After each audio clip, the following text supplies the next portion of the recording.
आप लोग को स्वागत करता हूं। जितने भी मेरे एएनएम के डियर कैंडिडेट हैं उनको पता है कि मैं 74 तक वीडियो दे चुका हूं। तो मैं फिर से कहता हूं कि जो लोग भी 74 तक पढ़ चुके हैं उनको लिए बहुत बहुत अच्छा होने वाला है आपका एग्ज़ाम जो भी बचा हुआ है, ठीक है।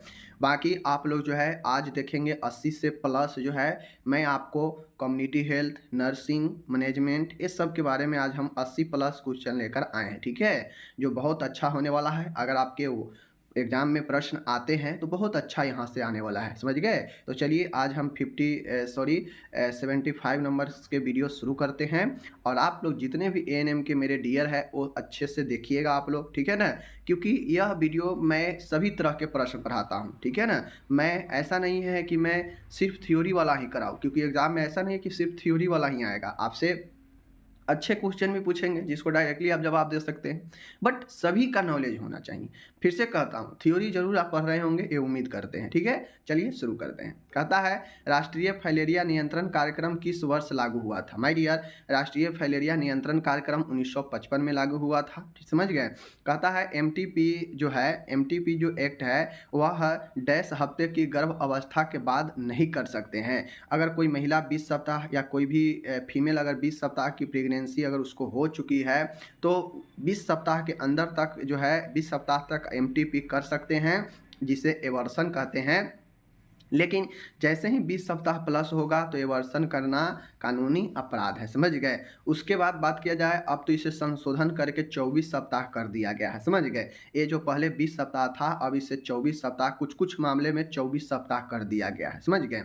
आगे चलिए। कहता है यहाँ पे बहुत अच्छा प्रश्न है, एनीमिया डैश की कमी से होता है। एनीमिया किसके कमी से होता है? तो माय डियर पता है, एनीमिया आयरन की कमी से होता है, ठीक है। अलग अलग एनीमिया के प्रकार है, फॉलिक एसिड आयरन की कमी से भी होता है, समझ गए। विटामिन B12 के कारण भी होता है। तो ये सब आपको ध्यान में रखना है, ठीक है। आगे चलिए। आगे प्रश्न है आपके सामने, प्रश्न है परिवार नियोजन के लिए पुरुषों में की जाने वाली सर्जरी को क्या कहते हैं। तो जो पुरुषों में परिवार नियोजन के लिए जो सर्जरी किया जाता है वह वैस्कोटोमी होता है। महिलाओं में जो किया जाता है वह ट्यूबेक्टोमी होता है। याद रखने के लिए ऐसे याद रख सकते हैं कि महिलाओं में फैलोपियन ट्यूब होता है, ठीक है, ट्यूब होता है। तो ट्यूब से ट्यूबेक्टोमी महिलाओं में, और पुरुषों में ट्यूब नहीं होता है, पुरुषों में होता है भास, ठीक है, भास होता है, भास डिफरेंस। तो पुरुषों में इस भास को काटा जाता है, इसीलिए इसे वैस्कोटोमी कहा जाता है, समझ गए। आगे चलिए।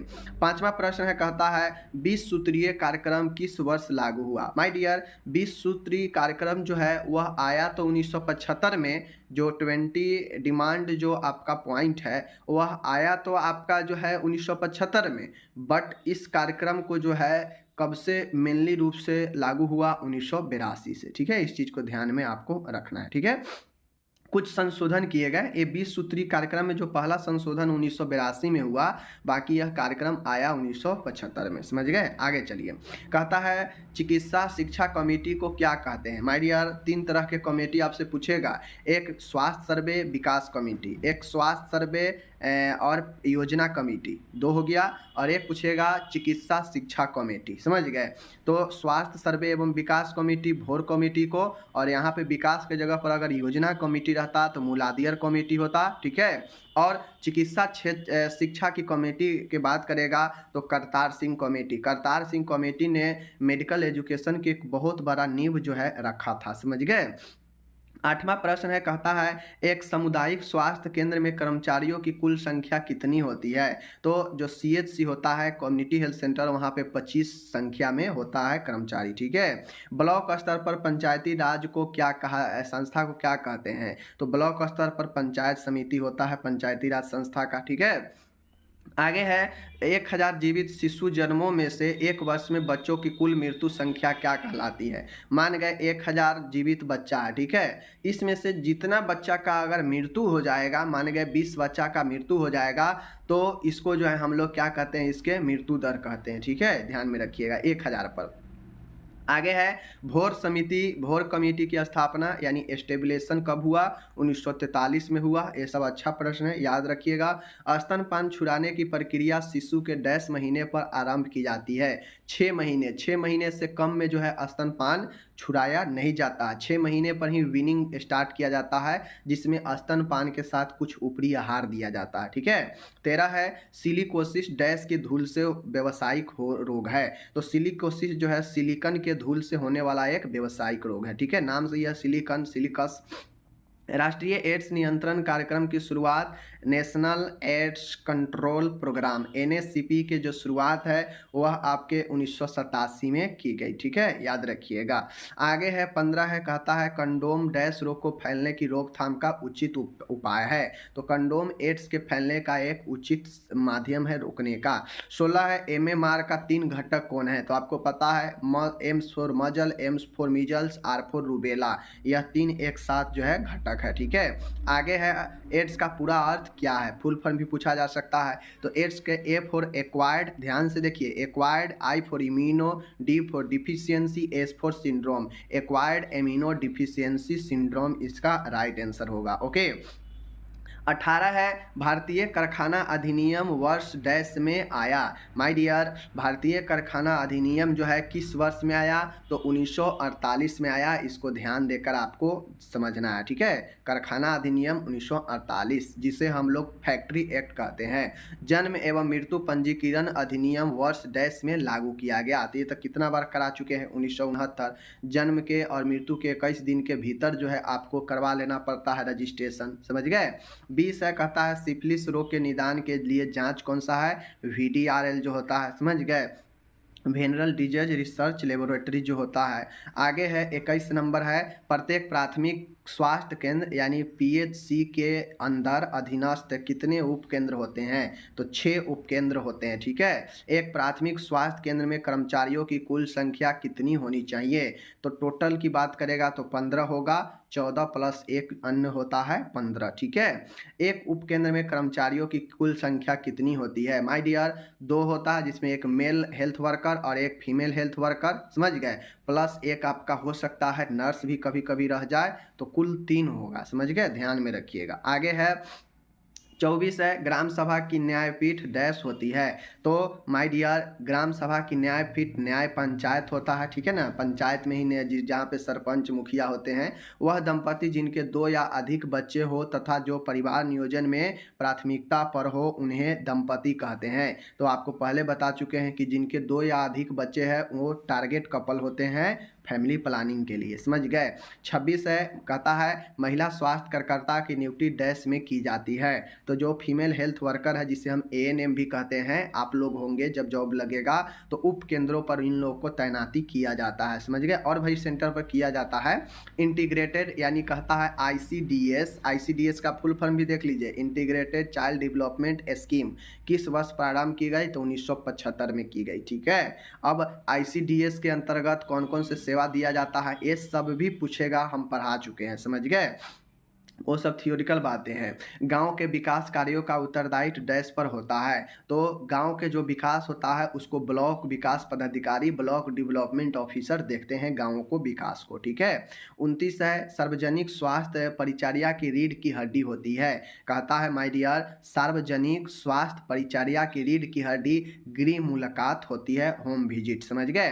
कहता है CSSM कार्यक्रम का भाग क्या है? तो CSSM कार्यक्रम डैश का भाग है, यानी RCH कार्यक्रम का ही एक भाग CSSM है। CSSM का फुल फॉर्म आप लोग कमेंट करके बता दीजिए। ठीक है। आगे है MTP एक्ट कब जो है पारित हुआ? माय डियर, MTP एक्ट पारित हुआ 1971 में बना, समझ गए, लेकिन लागू हुआ 1972 में। ठीक है। तो देखना है क्या पूछता है, लागू होने की बात करेगा तो 1972, और एक्ट आया कब, बना कब? तो 1971 में। ठीक है, ध्यान दीजिएगा। MTP क्या होता है आप लोग को पता है, मेडिकल टर्मिनेशन ऑफ प्रेगनेंसी, जहाँ पे एवर्सन को जो है किस तरीका से किया जा रहा है उस पर कंट्रोल किया जाता है। प्रजनन एवं बाल स्वास्थ्य कार्यक्रम की दूसरी अवस्था वर्ष डैश में शुरू की गई। तो जो आरसीएच को ही रिप्रोडक्टिव चाइल्ड हेल्थ जिसको हम लोग कहते हैं, इसकी दूसरी पहला फेज तो 1997 में शुरू हुआ, ठीक है। दूसरी खोज 2005 में शुरू हुआ, ये आपको पहले बता चुके हैं। आगे है दुनिया को चेचक मुक्त डैश वर्ष घोषित किया गया, 1977 इज द राइट आंसर, ठीक है, याद रखिएगा।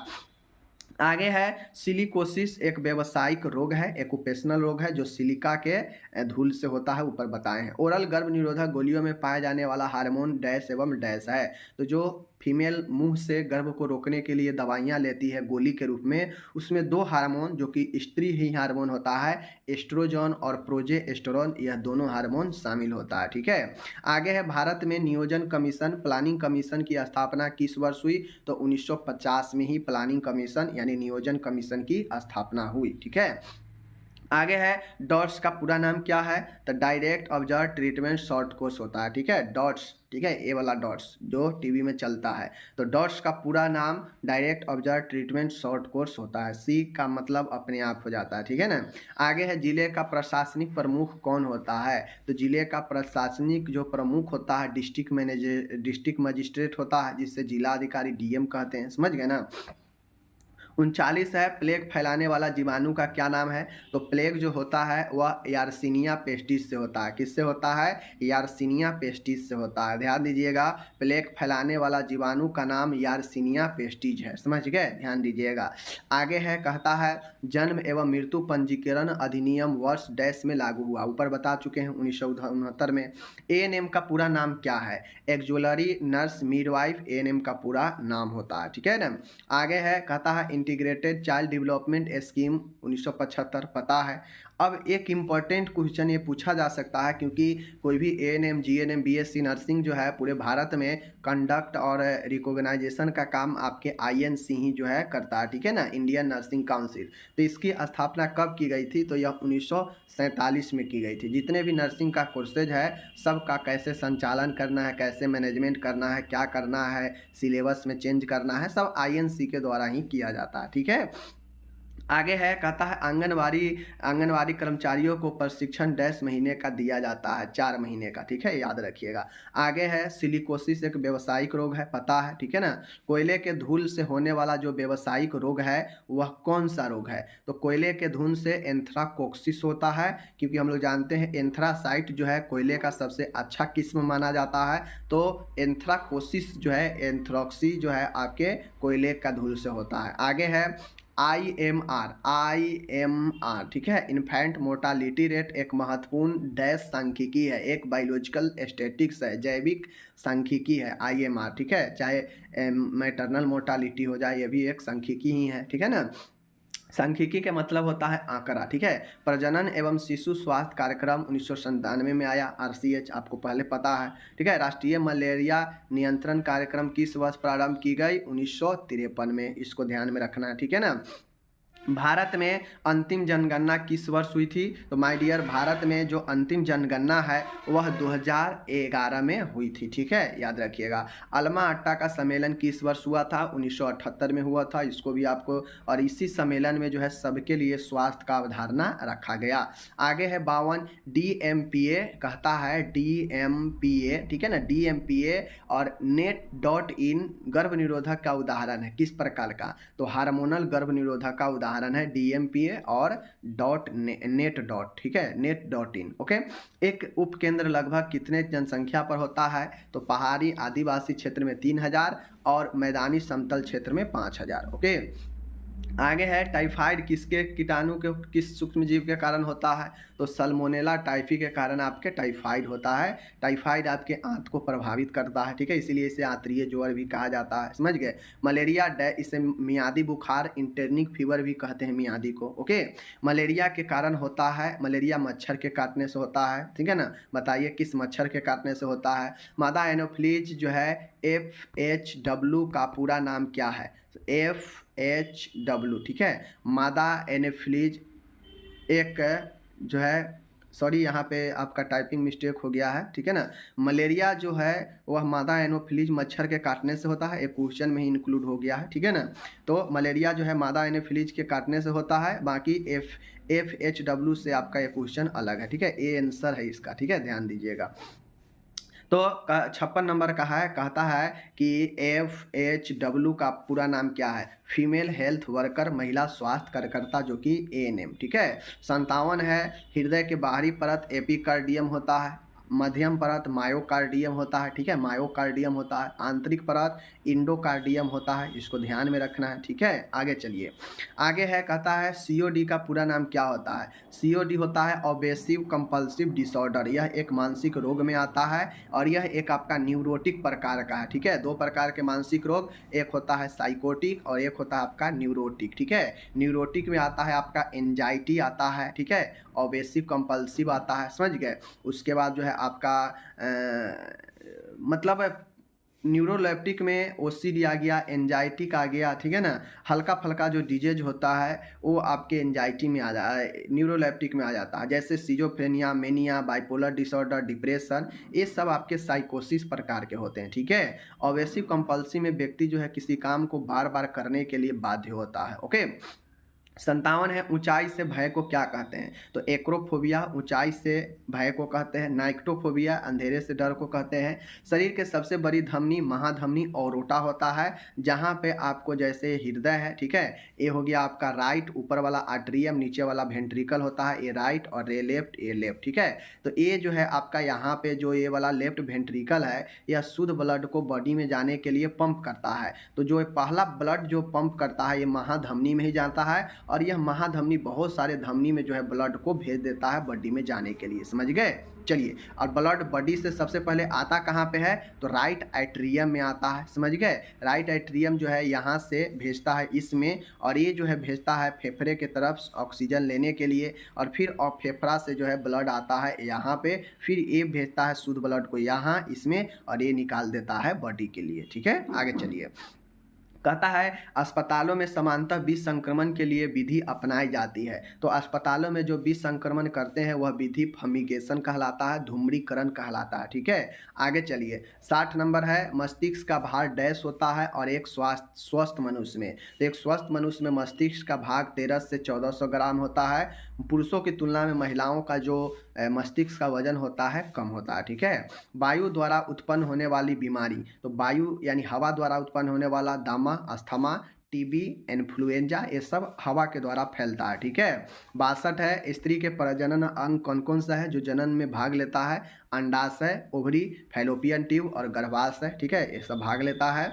63 है, एकमात्र स्तनपान डैश तक दिया जा मतलब एक्सक्लूसिव ब्रेस्ट फीडिंग कब तक दिया जाता है? 6 महीने तक, ठीक है, जिसमें जो है कोई भी एक्स्ट्रा चीज़ नहीं दिया जाता है, सिर्फ और सिर्फ स्तनपान। आगे है, डैश बीमारी को विद्युत झटके द्वारा ठीक किया जाता है। तो जब किसी व्यक्ति को मानसिक असंतुलन होता है तो उसे विद्युत झटके देकर ठीक करते हैं। 65 है, टाइफाइड मोती झरा डैश से होने वाला जो है रोग है। तो दूषित जल से टाइफाइड बिल्कुल होता है, ठीक है। आगे है, खाना बनाने की विधि कौन कौन सी है? उबालकर, तलकर, पकाकर, समझ गए। तो ये सब जो है आपके खाना पकाने की विधि है। आगे है, मनुष्य के शारीरिक आवश्यकता क्या है? तो मनुष्य के शरीर की आवश्यकता है भोजन, पानी, निंद्रा, मेहनत, आवास, ठीक है, कपड़ा, ये सब जो है व्यक्ति के लिए आवश्यकता है। 1 ग्राम प्रोटीन में कितने कैलोरी मिलता है? तो 1 ग्राम प्रोटीन में 4 कैलोरी मिलता है, लेकिन सबसे बड़ा जो ऊर्जा देता है आपका वसा फैट देता है, इसीलिए यहाँ पे 9 कैलोरी मिल जाएगा, ठीक है। 1 ग्राम कार्बोहाइड्रेट में भी 4 कैलोरी मिल जाता है, कैलोरी, समझ गए। तो ये चीज़ों को ध्यान में रखिएगा, पहले भी करा चुके हैं। तो कहता है मूत्र में यूरिन आना, मूत्र में अगर यूरिन आता है तो उसे हेमेच्यूरिया कहते हैं। हेमे मतलब रक्त, चूरिया मतलब यूरिन, हेमेच्यूरिया, समझ गए। स्पंज बाथ, जो कि स्पंज बाथ जो कराया जाता है उसके लिए पानी का जो गर्माहट है, जो टेम्परेचर है, कितना होनी चाहिए? 100 फ़ारेनहाइट से लेकर 110 फ़ारेनहाइट, ठीक है, इसको याद रखिएगा। आगे है, खून की उल्टी को क्या कहते हैं? तो उल्टी में अगर खून आएगा तो उसे हेमेटमेसिस कहते हैं, और अगर बलगम में रक्त आएगा तो उसे हेमोप्टाइसिस कहते हैं। बीच में पी रहेगा तो समझिएगा कि बलगम में थूक में रक्त आना, और अगर उल्टी का रक्त होगा तो सीधा हेमेटमेसिस हो जाएगा। समझ गए। 74 है, घटी हुई श्वसन दर को क्या कहते हैं? तो घटी हुई श्वसन दर को ब्रेडीपोनिया कहते हैं। क्या कहते हैं? ब्रेडीपोनिया कहते हैं। इसको ध्यान में रखिएगा। श्वसन वाला बात आ जाएगा तो पोनिया होगा, हृदय वाला बात आ जाएगा तो कार्डिया होगा। समझ गए, ध्यान में रखिएगा। आगे है, कहता है प्रति मिनट 130 से अधिक नाड़ीधर को टेकीकार्डिया कहते हैं। ये तो 100 से ही शुरू हो जाता है, 100 से अधिक को ही टेकीकार्डिया कहते हैं। ठीक है। नर्सेज दिवस 12 मई को मनाया जाता है। क्यों मनाया जाता है आपको पता है? डिस्फेजिया का मतलब होता है निगलने में परेशानी होना, डिफिकल्ट इन स्वालोइंगी, तो ये डिस्फेजिया। दर्द निवारक औषधि को क्या कहते हैं? तो एनाल्जेसिक कहते हैं, दर्द से छुटकारा पाने वाले दवाई को। एड्स के विषाणु को किस नाम से जानते हैं? तो एड्स के विषाणु HIV होता है, जिसे हम लोग ह्यूमन इम्यूनो डिफिशियंसी वायरस कहते हैं। ह्यूमन इम्यूनो डिफिशियंसी वायरस कहते हैं। 80 है, कृत्रिम दांतों को डेंचर कहते हैं। आप लोग को पता होना चाहिए। ठीक है। उसके बाद है, आँखों द्वारा शरीर के परीक्षण को इंस्पेक्शन कहते हैं, जिसमें डायरेक्ट आँख के द्वारा देखकर पता किया जाता है, वह इंस्पेक्शन होता है। 82 है, डैश रोगी को मुंह द्वारा दवा नहीं दे सकते हैं। जो पेशेंट बेहोश है, अनकॉन्शियस है, उसको मुंह से दवाई दीजिएगा तो वो नहीं ले पाएगा। ठीक है। आगे है, पदार्थ में जहर के प्रभाव की कम करने के लिए किसका प्रयोग किया जाता है? तो जहर के प्रभाव कम करने के लिए एंटीडोट्स दिए जाते हैं। आगे है 84, भूख से हानि को क्या कहा जाता है? तो भूख में हानि होना एनोरेक्सिया कहलाता है। ठीक है। आगे है, सांस की समान दर एक मनुष्य में नॉर्मल जो सांस रिस्पायरेशन रेट है 16 से 18 पर मिनट होता है। ठीक है। आगे है 86, समान नाड़ी दर एक मनुष्य में कितना होता है? तो जो पल्स रेट समान होता है 70 से 72 पर मिनट होता है। ठीक है। आगे है, प्राकृतिक साधन जिसके द्वारा बीज संक्रमण किया जा सकता है। प्राकृतिक साधन में बीज संक्रमण का सबसे बेस्ट जो तरीका है वह सूर्य का रोशनी है, सूर्य का प्रकाश है। ठीक है। 88, आखिरी प्रश्न है आज का, डैश एक कारक है जो जीवाणु को नष्ट करता है। तो my dear, anti microbial, anti जिसके आगे लग गया समझ जाइएगा कि वह उसको क्षतिग्रस्त कर देगा, खत्म करने वाला है। तो इसी प्रकार से जीवाणुओं को नष्ट करने वाला एंटी माइक्रोबियल होता है। समझ गए। तो आपका ये प्रश्न समाप्त होता है। यहाँ पे मैंने 88 प्रश्न आपको करा दिया अच्छे से, कम समय में 20 मिनट में आपको 88 प्रश्न करा दिया। कितना जल्दी जल्दी करा दिए, और ऐसे ही समय भी आपका अभी कीमती है, बचना चाहिए। ठीक है। बाकी चलिए, और मैं जो लोग 1 से लेकर 20 तक वीडियो नहीं देखे हैं तो मैं कोशिश करता हूं कि 1 से लेकर 20 तक के वीडियो को 3 वीडियो में जो है मैं इंक्लूड करके डाल दूं, ताकि आप लोग देख लीजिए। ठीक है। तो चलिए, मिलते हैं अगले वीडियो में। अपना ख्याल रखिएगा। धन्यवाद।